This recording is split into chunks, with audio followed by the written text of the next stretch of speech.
코린 여러분들 반갑습니다.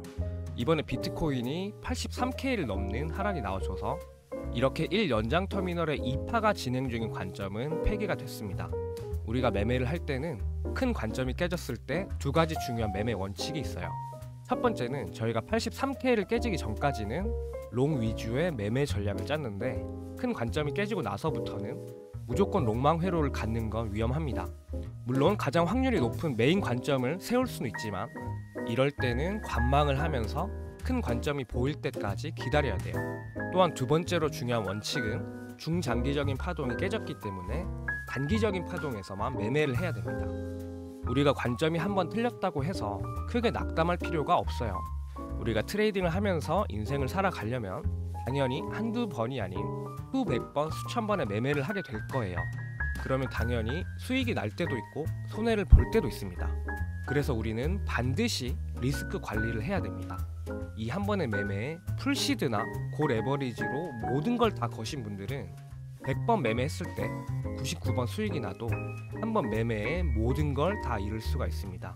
관점이 한 번 틀렸다고 여러분들의 트레이딩이 잘못된 게 절대 아니기 때문에 이럴 때일수록 마음가짐을 잘 잡고 본인의 매매 원칙과 매매 철학에 따라서 매매를 다시 시작하면 되겠습니다.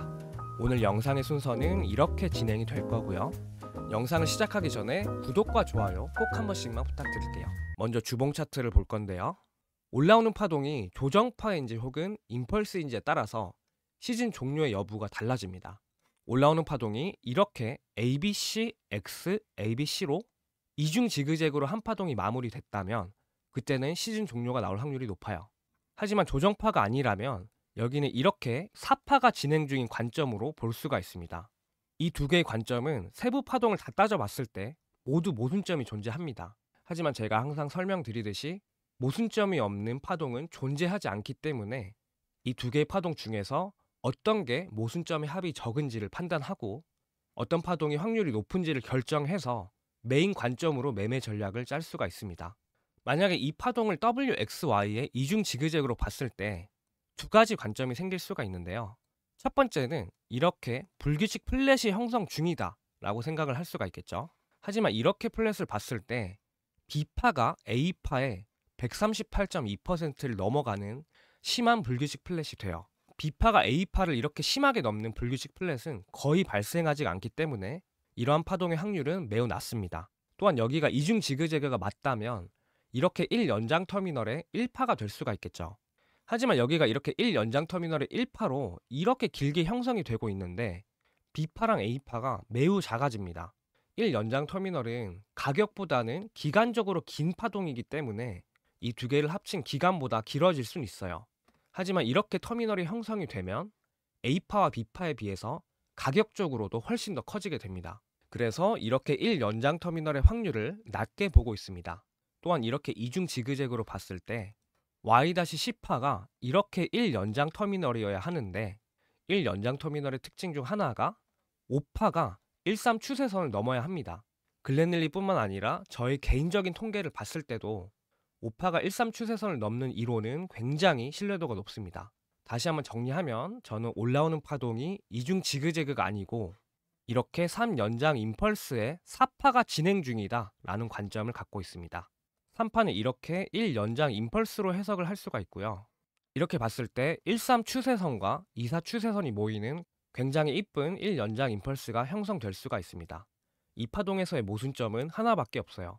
바로 이 부분이 임펄스로 해석되기 힘들다입니다. 하지만 아까 설명드렸듯이 여기가 이중 지그재그일 때 보다는 3연장 임펄스를 보는 게 모순점의 합이 적어요.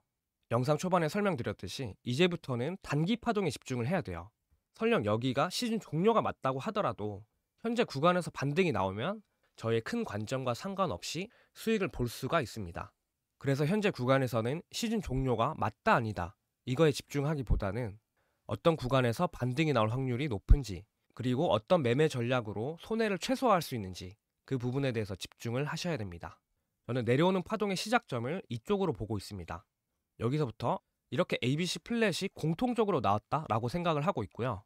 그 다음에 이 두 개의 플랫을 더 큰 A파, B파로 하는 플랫이 여기까지 나왔던가 혹은 진행 중이다 라고 생각을 하고 있습니다. 플랫의 종점이 여기라면 여기까지가 X파가 될 것이고, 그 다음으로 이렇게 A, B, 1, 2, 3, 4, 5파로 10파가 굉장히 긴 연장 플랫이 Y파로 나왔다라고 생각을 하고 있습니다. 이게 첫 번째 관점이고요. 두 번째 관점은 내려오는 파동이 이렇게 1, 2, 3, 4, 5파로 더 큰 플랫의 10파로 진행 중이다 라고 생각을 하고 있습니다. 만약에 여기가 5 연장 터미널이라면 급속도로 터미널 시작 지점까지 올라와야 하고요. 그게 아니고 이렇게 3 연장 임펄스라면 3파가 다 나왔든 혹은 더 형성이 되고 나서 4파의 기간 조정 이후에 5파로 떨어지고 이렇게 플랫을 마무리 지을 수가 있습니다. 매매 전략을 설명드릴 건데요. 저는 이 구간에서 알트코인 1차 매수를 했다고 여러분들께 설명을 드렸고, 또한 86K 구간에서 2차 매수를 했다고 여러분들께 공유를 해드렸습니다. 저는 2차 매수를 한 부분만 83K에서 손절을 냈습니다. 큰 관점이 깨지고 이렇게 쭉 내려갈 확률도 존재하기 때문에 절반의 시드만 손절을 한 거예요.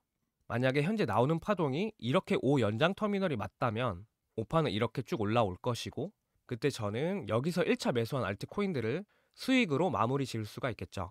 또한 그게 아니고 이렇게 횡보를 하고 내려간다면 그때는 3 연장 임펄스의 5파가 맞기 때문에 절반 손절한 금액을 여기서 다시 매수할 예정입니다. 11월 21일 라이브 방송에서 이 구간은 하모닉 패턴의 배 패턴, 그리고 이렇게 크랩 패턴이 겹치는 반등이 나올 수 있는 구간이다라고 설명을 드렸었죠.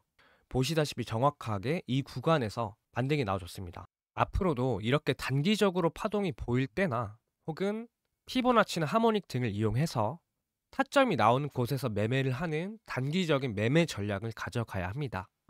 오른쪽은 비트코인 도미넌스 차트인데요.